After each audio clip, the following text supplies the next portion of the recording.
Nationwide solidarity marches from morning to night to protest racial injustice, as a protest leader in Denver warns people to head home to avoid violence from opposing groups.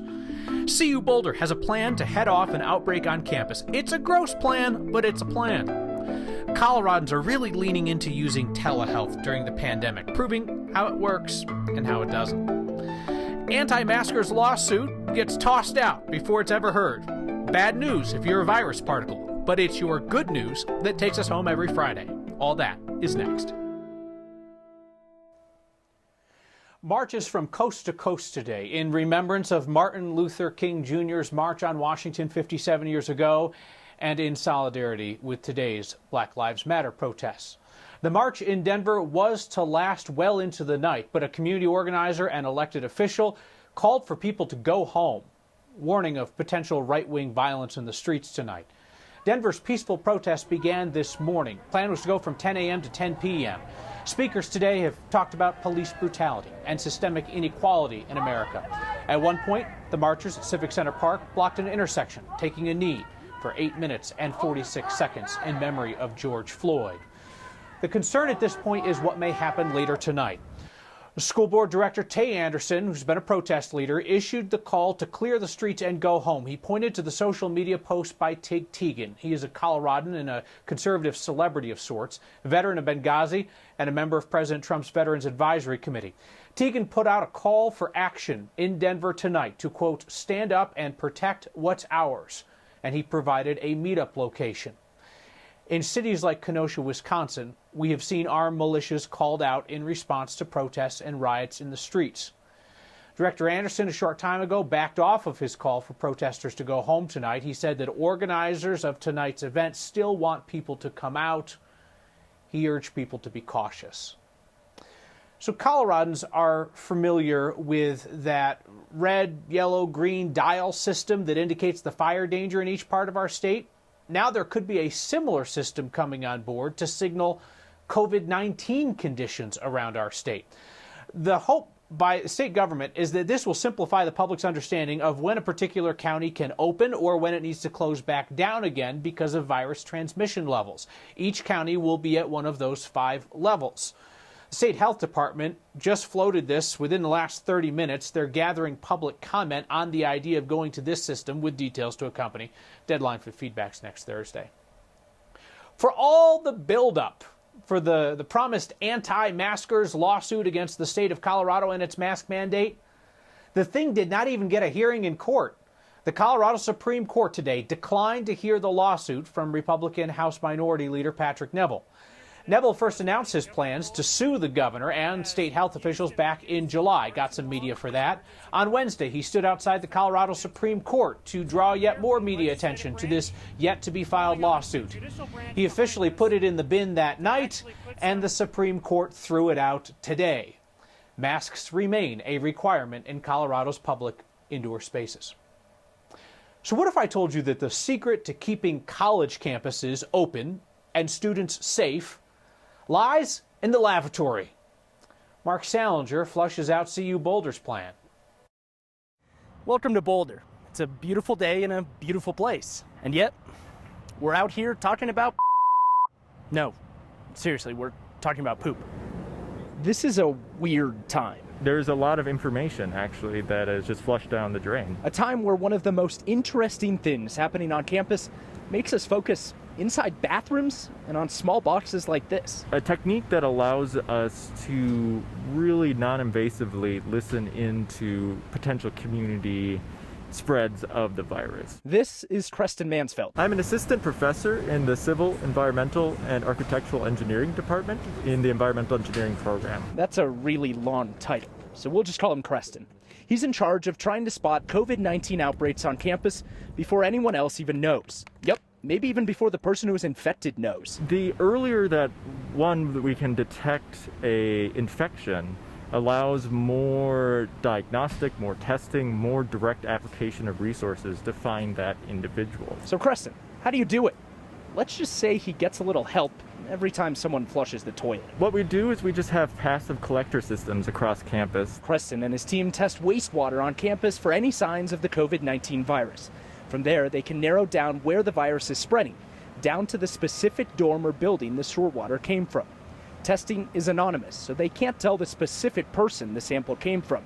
Still, it can help spot outbreaks before people spread the virus to one another. There's reports that about 40 to 80% of infections actually do shed through fecal matter. It helps the university focus its limited testing supplies on certain parts of campus where researchers know the virus is spreading. And it's not just CU that's doing this. Wastewater treatment plants across the state, as well as other universities on the Front Range, are also testing wastewater for COVID-19. For Next, I'm Mark Salinger. Well, that was a assignment. See, a kid gets wild when we let him leave the palatial Salinger estate.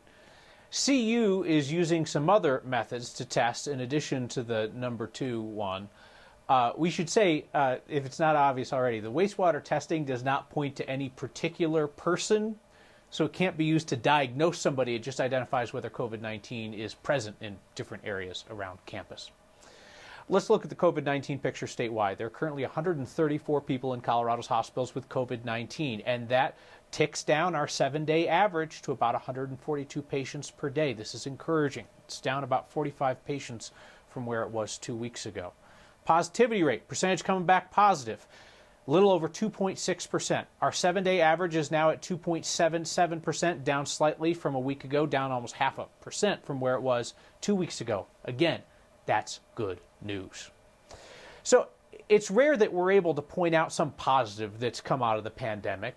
Here's one: new access to telehealth services. Before the pandemic, the rules made it hard for a lot of people to use telemedicine for things like mental health support. Then one health crisis opened the door to help with another. Here's Anusha Roy.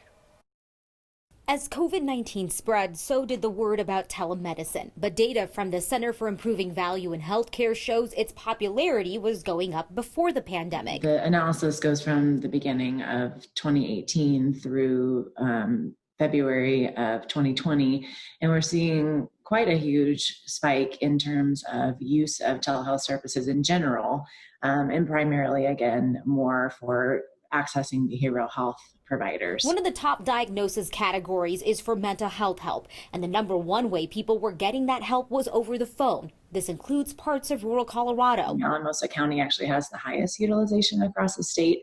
It caught our attention because it's what mental health advocates have been talking about for years, using telehealth to break down barriers to care. Years of advocacy. But it's not the data from before the pandemic, but what happened after that has Vincent Atchity with Mental Health Colorado the most interested. Those regulatory restrictions were loosened, so they were able to bill and be reimbursed for telehealth services at the same rates as they'd been able to bill and be reimbursed for in-person services. The changes to reimbursements were a big change for Medicaid, a government health care program for more than 1 million people in Colorado.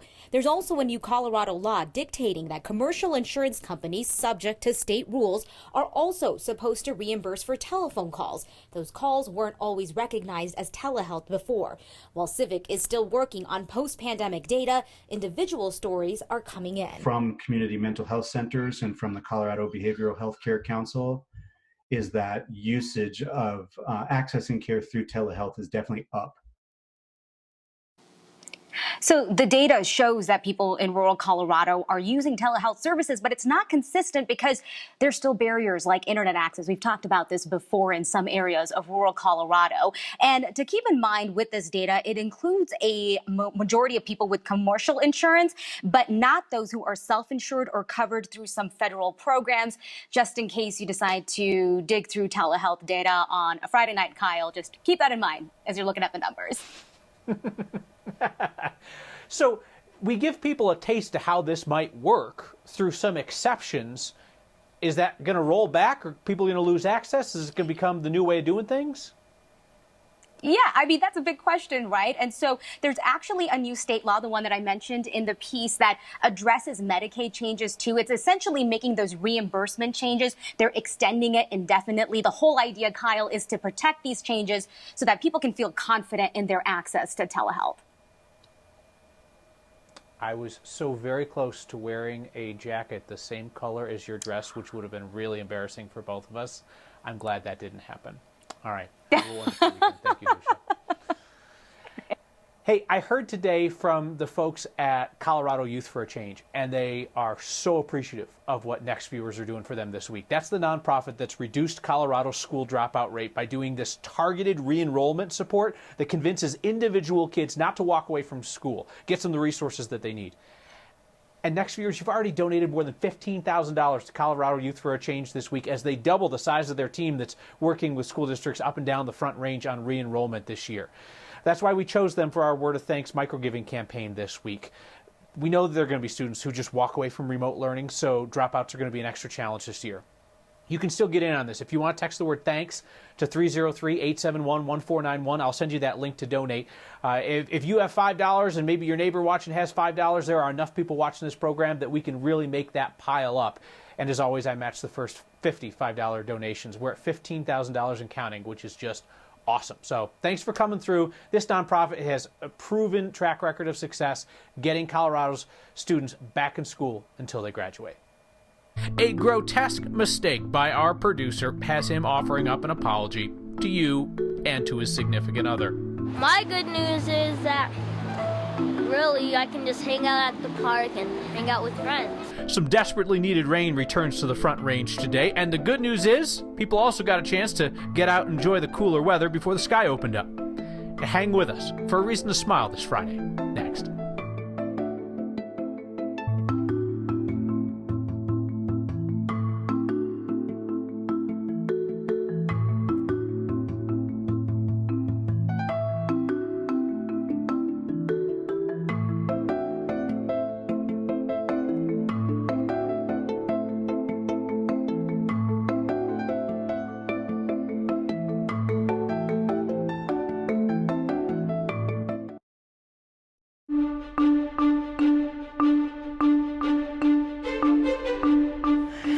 A cool off and some much needed rain around here. The gray skies on a Friday evening. Downtown Denver will only hit 80 degrees out at DIA for once a below average day. Scattered showers, thunderstorms still pouring in across the state. For many of our wildfires burning into the high country, some nice rain coming through, and then now moving in across the I-25 corridor. Not a lot of lightning, which is wonderful to see. Tonight, mostly cloudy skies as temperatures fall to the upper 50s here in Denver, low 60s in Lamar and Springfield, with 40s around Steamboat and through Winter Park. We're watching the storms move out overnight, only to move back in early tomorrow morning. This is 8 a.m. just south of I-70. We'll be looking at mostly cloudy skies to kick off the day here in Denver, with another round of thunderstorms for us here on the plains by about 3-4 o'clock. Tomorrow also will be a cooler day with partly cloudy skies, about 82. We'll stay in the 70s and 80s up to the eastern plains. And then look at this 7-day forecast. We warm up on Sunday, but then a nice cool off, Kyle, arrives early next week. That's that sweater weather that I need. I'm going to be hot in the sweater. Thank you, Danielle. We are getting some feedback about a story you saw here last night. It was our return to Cherry Hills Village's famous gargoyle house. It led several of you to give us a shout and point out that what most people, including us, call gargoyles are actually grotesques. For Next producer Kevin, the call was coming from inside the house, his house. Hi, I'm Kevin. I'm the producer of Next. You may also recognize me as the voice of Isaac Hartstone, but I'm not here to talk about my many, many accolades. Instead, I'm here to offer an apology to some of you. You see, yesterday we aired a story about the woman who lives in the Cherry Hills Village gargoyle house. She's moving away and leaving those gargoyles behind. But as some of you pointed out, they're not actually gargoyles. You see, gargoyles move water away from buildings. The stone statues outside of Unita Rowan's former home are actually called grotesques. The two are often confused. It's a mistake by me that could have easily been avoided if I had just listened to my fiance, Erin. You see, my much smarter, better half is also a producer on Next. I've been with the show since February, but she's been with the show since the very beginning. So she remembers the last time we did a story on Unita's house. Now, a bunch of you corrected our use of the term gargoyle back then as well. She told me before the show yesterday this would happen. I didn't listen. Surely no one could possibly be that invested in the difference between the two, right? Wrong. You see, the definition of insanity is doing gargoyle stories over and over again and expecting a different result. I still have a lot to learn. But hey, I think I know one of my vows now. Never, ever question my bride-to-be in matters of Next. Well, the good news is that the whole world's not in isolation. The kids are all right, because they're at a park in Colorado on a Friday. So you have to think they've got good news to share, right? I do have one more good news. Wait for it. Next.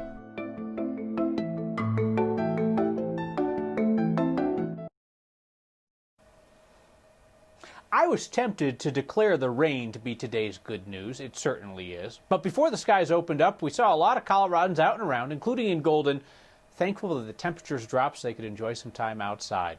It's another Good News Friday on Next. When I was a little kid, I always had dreams of being Superman. And so I'd run off a mountain with my arms out and I'm flying like Superman. And this is just like that. You're laying down in this, you're looking out, you don't really even see the wing above you. It's just like you're flying. Yeah, it makes me really happy that I can do a backflip. Many people can't do it. The good news is, like, we have been in difficult situations for 4 or 5 months. Today, we are from Myanmar, the huge amount from Bhutan, Tibet, very few, and very few from Nepal. They talk about their own language to another person because they only speak English. They like to get together with other people. My good news is finally getting out of the house. My good news is that really I can just hang out at the park and hang out with friends. My good news is I do have one more good news. This is the last thing.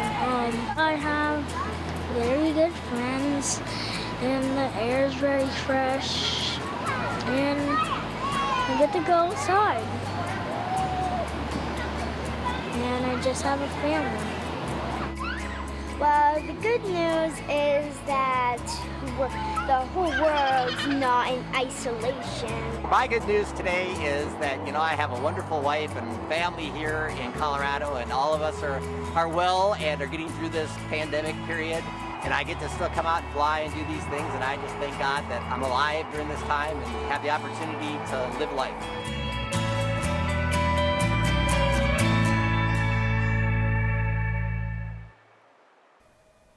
That young lady said the whole world is nice. I salute you. Oh, sweet girl, never go on Twitter. Your feedback is next.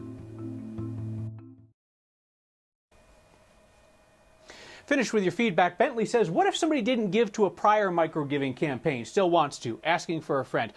There's no obligation to give every week. Give when you want. Give when the cause calls to you. It's never too late to jump in and get involved. We welcome your support to any of the nonprofits we feature. Chris says, I will continue my protest of your show for going with diversity. Your show does suck. I hope you quit or get fired for this one. Bye, Chris. See all the rest of you next time.